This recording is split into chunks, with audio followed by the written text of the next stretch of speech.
Bonjour. Donc cette vidéo va être consacrée à la gestion du risque de taux, donc dans le cadre du marché obligataire.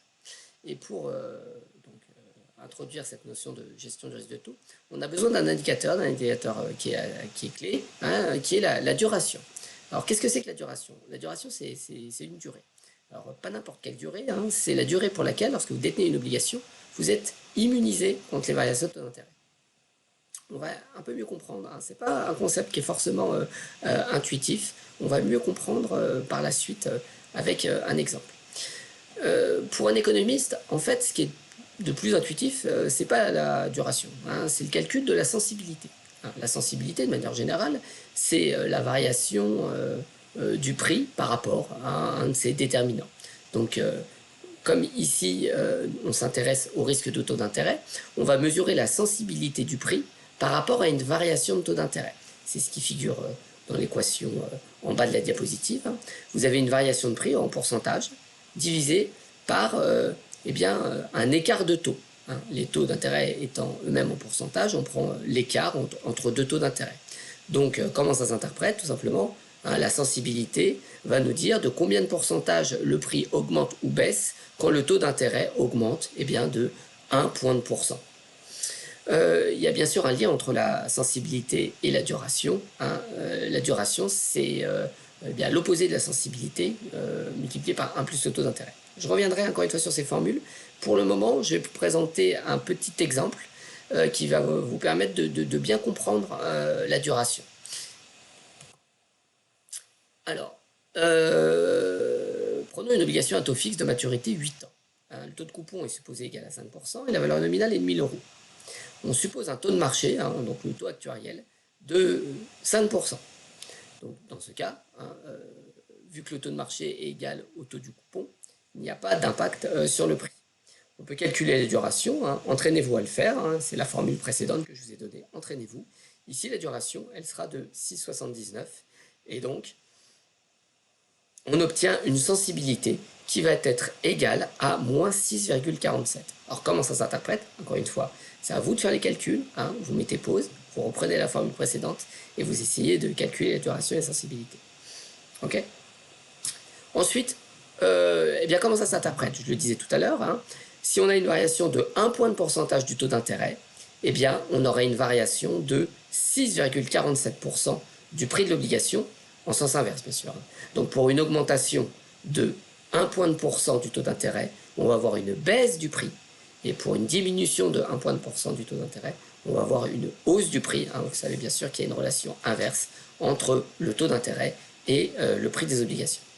Donc ça, c'est juste pour un petit exemple pour que vous ayez l'occasion de vous entraîner à calculer la duration, la sensibilité, et pour comprendre comment ça s'interprète.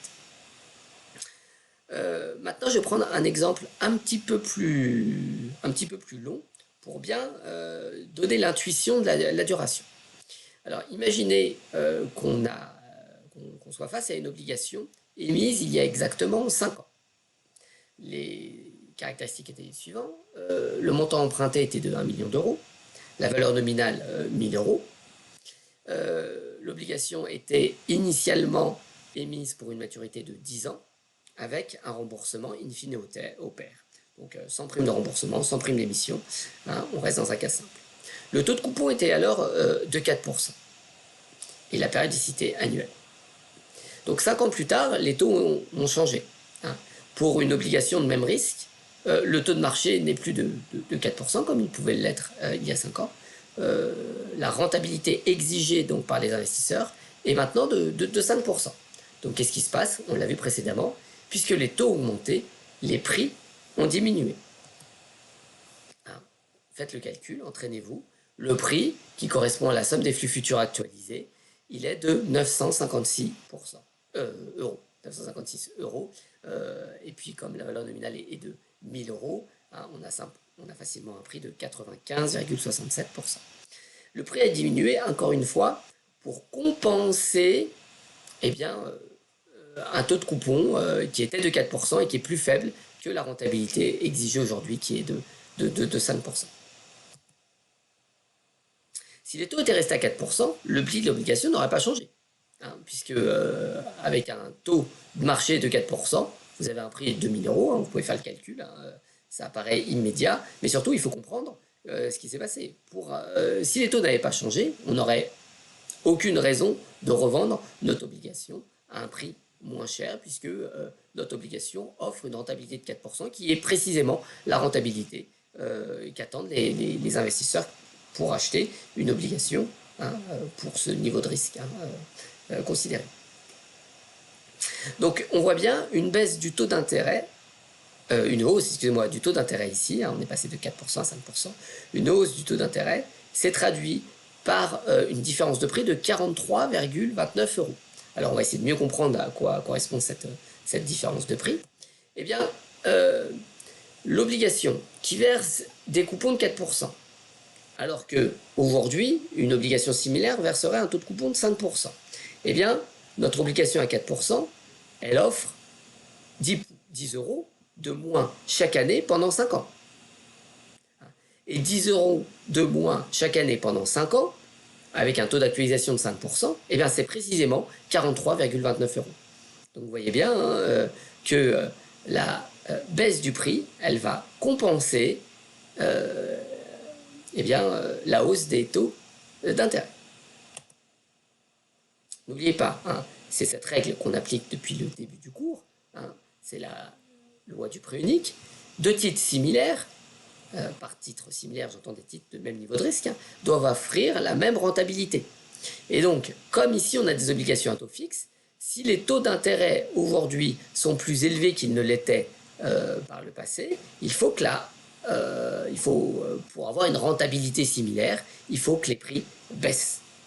Donc un investisseur, il a le choix, en gros, entre acheter à 1000 une obligation aujourd'hui émise au taux de 5%, ou alors il peut acheter une ancienne obligation émise au taux de 4%, mais il la paiera 956 euros au lieu de 1000. Dans les deux cas, on a exactement la même rentabilité.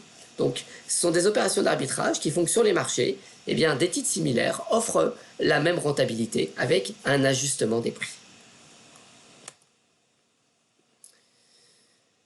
Donc, on le voit bien, le prix de l'obligation est bien sensible aux variations de taux d'intérêt. La relation est inverse, la relation est négative. Quand les taux augmentent, les prix baissent et inversement. Et cette relation, elle est monotone. Alors, elle n'est pas linéaire, on aura l'occasion de revenir sur ce point. Elle est monotone. Comment varie le prix de l'obligation en fonction du taux d'intérêt? Ça dépend là des caractéristiques de l'obligation, à savoir donc sa maturité et son taux de coupon. On va voir ici en prenant 3 exemples. Donc on a une première obligation A avec une valeur nominale de 1000 euros, un taux de coupon de 5% et une maturité de 1 an. Et puis on a 2 autres obligations B et C avec la même valeur nominale. En revanche, l'obligation B a une maturité plus longue et l'obligation C a une maturité plus longue, mais également un taux de coupon qui est plus élevé. Alors on va voir quelle obligation est la plus sensible aux variations de taux d'intérêt. Eh bien, si on compare A et B, on voit que la B est beaucoup plus sensible. Dans cette figure, j'ai représenté le prix de l'obligation en fonction du taux d'intérêt, du taux d'intérêt de marché, qui est donc mon taux d'actualisation. On voit que le prix de l'obligation A est peu sensible aux variations de taux d'intérêt, contrairement à l'obligation B. Pour pouvoir comparer les deux, j'ai bien sûr exprimé les prix en pourcentage du nominal et pas en euros. La pente pour l'obligation B est plus importante, on voit bien que la sensibilité est plus importante. Et puis si on compare B et C, qui ont les mêmes caractéristiques, quasiment, on voit que l'obligation C est légèrement plus pentue que dans le cas de l'obligation B. C'est l'obligation C qui est plus sensible aux variations de taux d'intérêt. Donc à partir de ce petit exemple, on détermine, on peut généraliser assez simplement, et on détermine les facteurs qui influencent la sensibilité. Une obligation est d'autant plus sensible que la maturité est longue. Ça, c'est le premier résultat. Deuxième résultat, une obligation est d'autant plus sensible que le taux de coupon est faible. Enfin, on remarquera que la relation, je l'ai dit, est monotone, elle est négative, donc décroissante. Et puis, dans les figures précédentes, on a vu qu'elle était convexe. Elle n'est pas linéaire, elle est convexe. Encore une fois, je reviendrai un petit peu sur ce point dans la suite des diapositives. Alors, un dernier exemple, là, cette fois-ci, encore plus complet que le précédent, dans lequel on va voir quel est le rôle joué par la duration. Alors, on a une obligation de maturité 5 ans, avec un taux de coupon de 5,5%, et un remboursement standard, hein, in fine, opère. Et le taux, aujourd'hui, il est de 6%. La rentabilité, aujourd'hui, exigée par les investisseurs est de 6%. Alors, on va se mettre dans la peau d'un investisseur et on va calculer le gain ou la perte s'il y a une petite augmentation ou une petite baisse des taux d'intérêt. Et on va prendre comme horizon 4 ans et demi. Alors pourquoi 4 ans et demi? Vous le verrez plus tard, hein. Vous verrez que 4 ans et demi, ça correspond justement à la duration que j'ai calculée au préalable. Mais on verra ça un peu plus tard. Pour le moment, on se fixe donc un horizon de 4 ans et demi. Alors qu'est-ce qui se passe au bout de 4 ans et demi dans mes deux scénarios, hein, en cas de baisse des taux, en cas de hausse des taux? Eh bien, pour commencer, on va d'abord calculer quel est le prix de l'obligation aujourd'hui. Donc je vais acheter au prix d'aujourd'hui, et puis je vais revendre dans 4 ans et demi. J'aurai bien un horizon de placement de 4 ans et demi. Alors calculer le prix aujourd'hui, c'est facile, hein, on applique la formule des annuités constantes pour simplifier si vous voulez. Hein. Le prix aujourd'hui, hein, vu que l'obligation a un taux de coupon de 5,5% et que les taux depuis l'émission ont légèrement augmenté, le prix il est un peu inférieur à 100%, il est de 97,89. Et donc, résumons ici ma stratégie. J'achète l'obligation au prix que je viens de calculer et la première année, je vais obtenir un coupon. Ce coupon, je vais pouvoir le placer pendant 3 ans et demi et il va me rapporter une certaine somme. Je fais de même avec le coupon obtenu la deuxième année que je place cette fois-ci pour une période un peu plus courte pendant 2 ans et demi. Pareil pour le coupon numéro 3 et enfin le coupon numéro 4 que je place pendant 6 mois. Et ensuite, je revends mon obligation et je calcule la valeur totale du portefeuille. Alors, la valeur totale du portefeuille, elle va dépendre de quoi? Elle va dépendre d'un seul paramètre, le taux d'intérêt dans 4 ans et demi. Et dans l'énoncé, j'ai considéré 3 scénarios. Un scénario où le taux d'intérêt ne bouge pas, il reste égal à 6%. Un scénario où il baisse légèrement à 5,9%. Et un scénario où il est un peu plus élevé à 6,1%. Alors, qu'est-ce qui se passe dans chacun de ces scénarios? Alors ici, j'ai calculé, grâce à un tableur Excel, le gain ou la perte dans chacun des cas. Donc, en ligne, vous avez mes 3 hypothèses, mes 3 hypothèses de taux. Et en colonne, eh bien, vous avez ce que j'ai gagné grâce au réinvestissement de mon coupon à la date 1. De même, ce que j'ai gagné grâce au coupon réinvesti à la date 2, et ainsi de suite. Et puis, le prix de revente. Alors, le prix de revente, il est fonction du taux d'intérêt. Hein. Et enfin, je fais la somme des coupons réinvestis et du prix de revente. Là encore, j'ai fait ces calculs au préalable sous Excel. Votre travail, ça va un petit peu vite, j'en ai bien conscience, mais votre travail, c'est justement maintenant de mettre sur pause et de vous construire, grâce à Excel, un petit tableau assez similaire pour calculer en fonction de chacune des hypothèses, eh bien, ma richesse totale. Mettez sur pause et à vous de jouer.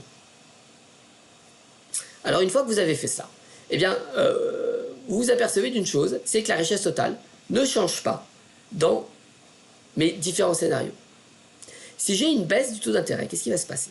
Si j'ai une baisse du taux d'intérêt, eh bien les coupons que je vais réinvestir vont me rapporter un peu moins d'argent, puisque les taux d'intérêt ont baissé, hein, ces coupons me rapportent moins. On le voit ici. Le coupon à la date 1, à la date 2, à la date 3, quand on compare la deuxième ligne et la première ligne, eh bien on voit que mes coupons me rapportent un petit peu moins. En revanche, comme les taux ont baissé, le prix de revente de mon obligation va lui augmenter. Hein, souvenez-vous, on l'a dit il y a à peine 5 minutes, hein, les prix sont en relation inverse du taux d'intérêt. Donc, j'ai une baisse des gains obtenus par le réinvestissement de mon coupon, mais une hausse du prix de revente. Et ça, les deux effets vont se compenser. Et puis, j'ai la même chose si j'ai une augmentation du taux d'intérêt. Si j'ai une augmentation du taux d'intérêt, j'ai la même chose, mais c'est symétrique. Je vais avoir donc des coupons qui sont réinvestis et qui me rapportent plus qu'auparavant. En revanche, le prix de l'obligation à terme, dans 4 ans et demi, va baisser, mais l'un dans l'autre, les deux effets se compensent, et j'ai une richesse totale qui est la même.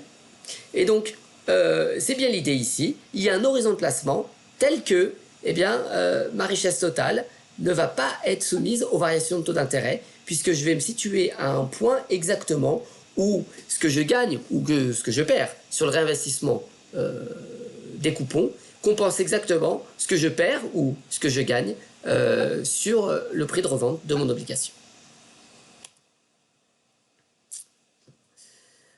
Dans tous les cas, j'aurai une rentabilité de 6%, comme vous le voyez dans ce petit calcul. La rentabilité, c'est donc valeur finale de mon portefeuille sur valeur initiale. J'ai exprimé mes deux valeurs, non pas en euros, mais en pourcentage du nominal, ce qui ne change rien.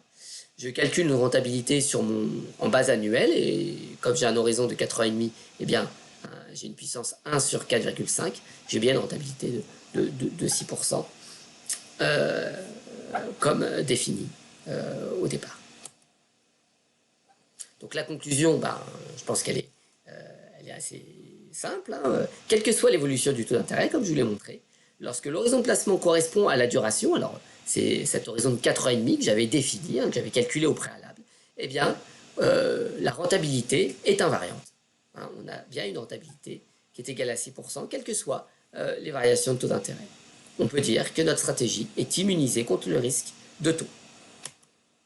Alors ici, vous avez le tableau Excel, un petit tableau Excel que j'ai préparé, donc avec, cette fois-ci, non plus en ligne, mais en colonne, mes différentes hypothèses, avec d'un côté la valeur acquise des coupons, le prix de revente, et puis la somme de ces deux composantes, la richesse totale. Et comme vous le voyez, ici, en ligne, j'ai différents horizons de placement, j'ai pris des trimestres. Eh bien, vous voyez que le seul horizon de placement tel que, eh bien, j'ai une richesse totale qui est la même dans chacun de mes scénarios, eh bien, c'est pour un horizon de placement de 4 ans et demi. Imaginons maintenant qu'on se situe à une date qui ne soit pas justement la date de duration. On va prendre un autre horizon de placement, par exemple, on va prendre 2 ans. Qu'est-ce qui se passe si on a un horizon de 2 ans uniquement? Eh bien, on observe que si les taux d'intérêt diminuent, eh bien, on va perdre légèrement, vous voyez la différence est négative, on perd légèrement sur le réinvestissement des coupons. En revanche, on va gagner sur le prix de revente. Mais le gain sur le prix de revente va être en valeur absolue supérieur à la perte sur le réinvestissement des coupons. Et on observe ici donc, que l'on a une richesse totale avec un horizon de 2 ans qui est supérieure dans l'hypothèse H2. Bien sûr, c'est symétrique en cas de hausse des taux d'intérêt. Et bien sûr, si on prend un horizon de placement qui est supérieur, on va avoir l'effet inverse. Au fond, tout ça pour dire qu'il n'y a qu'un seul horizon de placement où on est parfaitement immunisé contre les variations de taux, parce que les deux effets sur le réinvestissement des coupons et sur le prix de revente, ces deux effets se compensent exactement. C'est ce qu'on voit ici. Alors ici, sur la figure, vous avez bien la même chose que sur le tableau précédent, mais on observe bien qu'il y a une date, une seule, où bien, nos deux effets se compensent parfaitement. Alors, parfois, on entend parler de duration de Macaulay. Alors, pourquoi duration de Macaulay? Simplement parce que le premier article y fait référence de manière très rigoureuse. C'est un article de Macaulay publié en 1938. Donc, c'est une des références classiques en finance. Il y a aussi cette référence de 71 de Fischer et Weil qui vient donc détailler le calcul de duration. Donc, voilà, deux articles un peu standards, de classiques de la littérature en finance de marché. Revenons maintenant à la sensibilité. Je vous ai dit, la sensibilité, c'est la variation de prix de l'obligation pour une variation de taux d'intérêt. Pour mesurer la sensibilité, il suffit de calculer mathématiquement, ça revient à calculer une dérivée. On fait la dérivée du prix par rapport au taux d'intérêt. Donc je vous passe les calculs, vous pouvez les refaire chez vous si vous voulez. Mais lorsqu'on dérive le prix par rapport au taux d'intérêt, eh bien, on en vient à cette formule-là pour la sensibilité, que le plus souvent on exprime en fonction donc, de la duration. Petite remarque, la duration, on l'a vu tout à l'heure, ça se calcule donc comme une somme de flux pondérés, donc il faut faire preuve d'un peu de rigueur. Alors c'est relativement facile lorsqu'on est à une date anniversaire, mais comme on l'a vu précédemment, lorsqu'on n'est pas à une date anniversaire, les choses se compliquent un petit peu. Ici vous avez la formule lorsque vous êtes avec des fractions d'années, donc le mieux encore une fois, c'est de regarder la formule, mais c'est surtout de s'entraîner à le faire. Je donnerai quelques exemples tout à l'heure qui vous permettront de vous entraîner. Pour le calcul de la duration, on fait quelques hypothèses implicites, donc, que je vais détailler ici. Première hypothèse, on suppose que la structure par terme des taux d'intérêt est plate. Et on suppose en plus que cette structure par terme se déplace de manière parallèle, elle ne se déforme pas. Par ailleurs, et c'est peut-être l'hypothèse la plus importante, on va supposer que tous les coupons peuvent être réinvestis au même taux d'intérêt. En pratique, ce n'est pas toujours le cas, mais c'est l'hypothèse qui est nécessaire pour le calcul de la duration. Donc voici comment on a procédé. Je disais que j'allais vous donner un exemple. Alors dans le cas de l'obligation qu'on a présentée tout à l'heure, je vous avais dit que la duration était de 4,5. Voici comment je l'ai calculé. C'était de 5 ans. Donc j'avais 5 coupons. Donc pour chaque coupon, j'ai déterminé le montant du flux. Alors c'est le coupon, les 4 premières années, plus la valeur de remboursement la 5e année.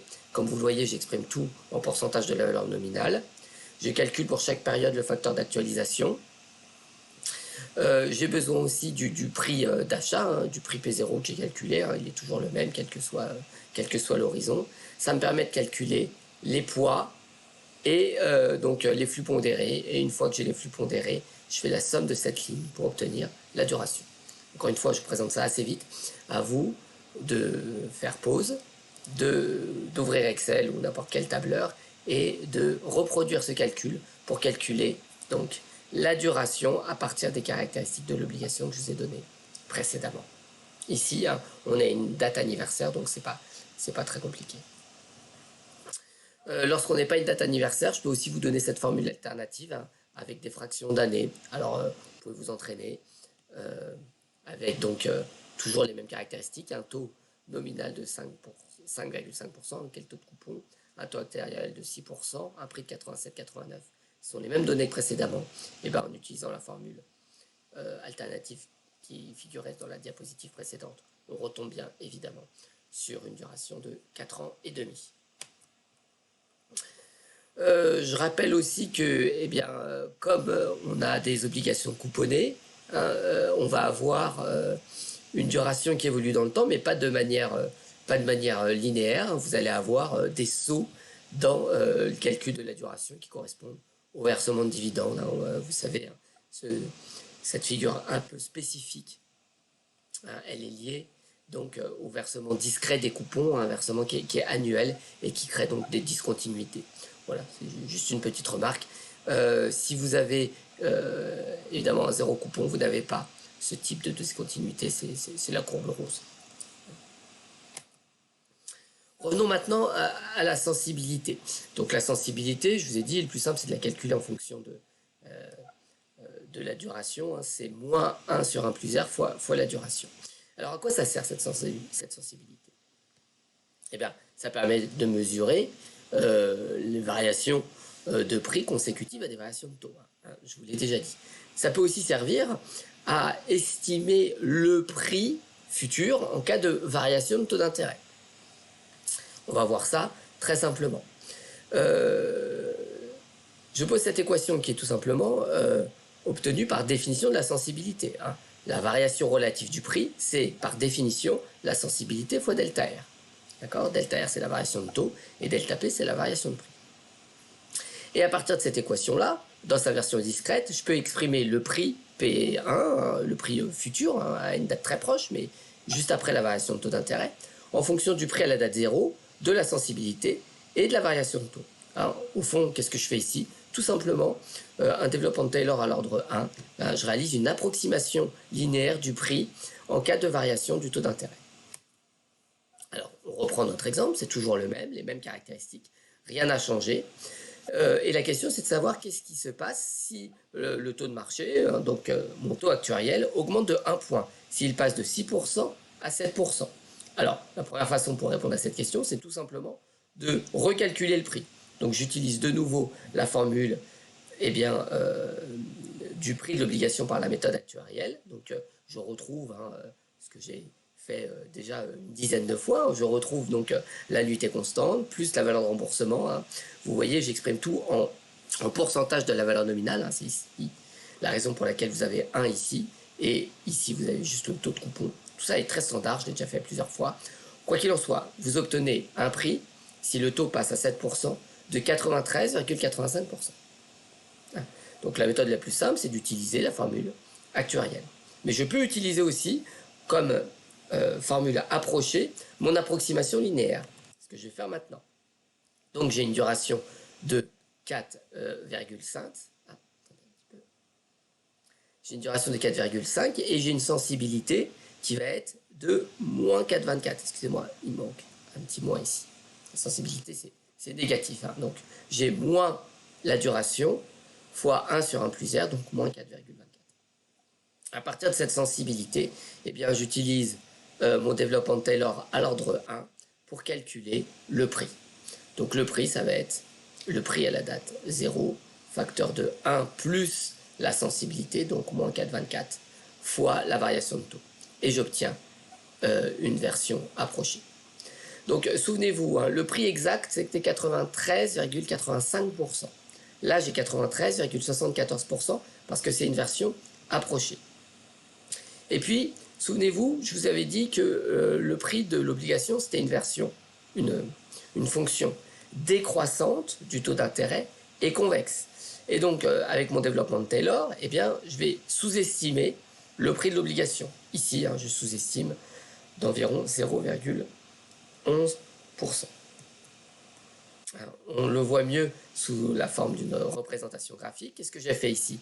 J'ai en bleu représenté le prix de l'obligation, le prix exact, calculé par la méthode actuarielle pour différents niveaux de taux d'intérêt. Et en rose, j'ai utilisé mon approximation d'ordre 1. Comme vous le voyez, quand je suis au voisinage de mon taux d'intérêt initial, au départ j'étais, je vous le rappelle, à 6%, et bien au voisinage du taux initial, l'approximation d'ordre 1 est de bonne qualité. Mais plus on s'éloigne, plus on a de fortes variations de taux d'intérêt, et moins mon approximation, qui est une approximation linéaire, donne de bons résultats. Et vous remarquerez aussi que bien l'approximation linéaire, c'est la tangente à ma courbe. Ma courbe étant convexe, la tangente se situe toujours en dessous, et donc j'ai toujours une sous-estimation de mon prix. Alors, je peux essayer d'améliorer mon approximation en ayant recours non pas à un développement à l'ordre 1, mais à l'ordre 2. Et pour cela, j'ai besoin donc de la dérivée première et puis de la dérivée seconde pour ajuster un petit peu mon approximation. Donc la dérivée seconde, c'est ce que je vais appeler la convexité. C'est le paramètre que j'ai noté C ici. Je vous donne la formule de la convexité. Elle figure ici. Avec donc le passage de différence finie, comme précédemment, je vais améliorer mon approximation. La variation relative du prix, ça va être S fois delta R plus 1 demi C delta R carré. Et donc, je peux approcher P1 à partir de P0 de la sensibilité et de la convexité. Alors, entraînez-vous à calculer la convexité. Je vous donne le résultat. Dans le cas de l'obligation précédente, la convexité était de 23,16. Et donc, avec cette convexité, je recalcule le prix et j'obtiens une approximation qui est cette fois-ci meilleure que précédemment. Je suis très très proche ici du vrai prix de l'obligation obtenue par la méthode actuelle. Alors, résumons ça dans un petit tableau. Donc, ici, j'ai donc différentes valeurs de taux d'intérêt. Initialement, j'ai un taux de 6% et je peux m'écarter de ce taux à la baisse ou à la hausse. Dans cette colonne, j'ai calculé le vrai prix de l'obligation pour chaque taux. On voit bien qu'à mesure que les taux augmentent, le prix diminue. Et puis, dans la colonne suivante, j'ai réalisé mon approximation linéaire d'ordre 1. Vous voyez qu'avec un taux qui reste à 6%, évidemment, hein, je suis sur le point de tangence, je ne fais aucune erreur d'approximation, mais mon erreur croît en valeur, mon erreur en valeur absolue, elle croît à mesure que je m'écarte du taux initial. Et puis enfin, je fais l'approximation linéaire d'ordre 2, où évidemment que l'erreur est bien plus faible dans ce cas-là. Encore une fois, je le répète souvent, mais c'est le moment de mettre pause et d'essayer vous-même, chez vous, de reproduire ce tableau en calculant pour chaque valeur de taux d'intérêt le prix de l'obligation par la méthode actuarielle, et puis le prix de l'obligation par l'approximation d'ordre 1, et puis le prix de l'obligation par l'approximation d'ordre 2. Donc à vous de vous entraîner chez vous avec un tableur Excel. Donc si je représente maintenant ce tableau, on voit bien, hein, encore une fois, en bleu, c'est le vrai prix de l'obligation en fonction du taux d'intérêt. En rose, c'est l'approximation linéaire d'ordre 1, donc ma tangente. Et en jaune, c'est l'approximation linéaire d'ordre 2, qui est par définition donc, de bien meilleure qualité. Voilà, dernière chose à voir aujourd'hui, on a calculé la duration d'une obligation, mais qu'est-ce que vous faites quand vous avez un portefeuille? Eh bien, en fait, c'est très simple. La duration d'un portefeuille obligataire, c'est simplement la somme pondérée des durations des obligations qui composent ce portefeuille.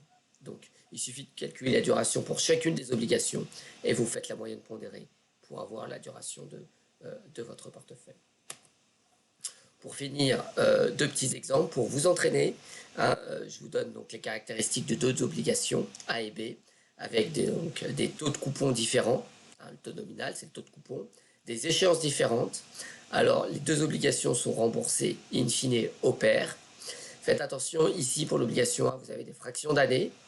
Donc, eh bien, il faut, dans un premier temps, calculer le prix. Alors, ce ne sont pas deux obligations de même niveau de risque. Donc, vous voyez que le taux actuariel pour chacune des obligations est différent. On a des taux de marché différents parce qu'on n'a pas le même niveau de risque. Donc, vous calculez le prix. Vous calculez le cours coté. Le cours coté, vous vous en souvenez, on l'a vu précédemment. On ne l'a pas vu dans cette vidéo, mais on l'avait vu précédemment. Le cours coté, ça correspond au prix moins le coupon couru. Donc, dans le cas où eh bien, on n'est pas une date anniversaire, il y a une petite différence. À vous de recalculer ça et de vous entraîner. Quand on est à une date anniversaire, ça ne change rien. Et puis, vous calculez enfin la duration à partir de la formule que je vous ai présentée dans cette vidéo. Voilà. Donc, vous avez de quoi vous entraîner. Une fois que vous avez calculé la duration bien de l'obligation A et de l'obligation B, vous pouvez aussi calculer la duration de votre portefeuille en faisant une moyenne pondérée, tout ça. Tout ça est relativement simple. Voilà. Donc, j'en ai fini pour les obligations. Encore une fois, c'est une vidéo qui va assez vite. Ce qu'il faut, c'est mettre pause et vous entraîner à chaque étape à refaire les calculs. J'espère que ça a été clair et que, voilà, j'espère que c'était clair et bon courage pour la suite. Au revoir.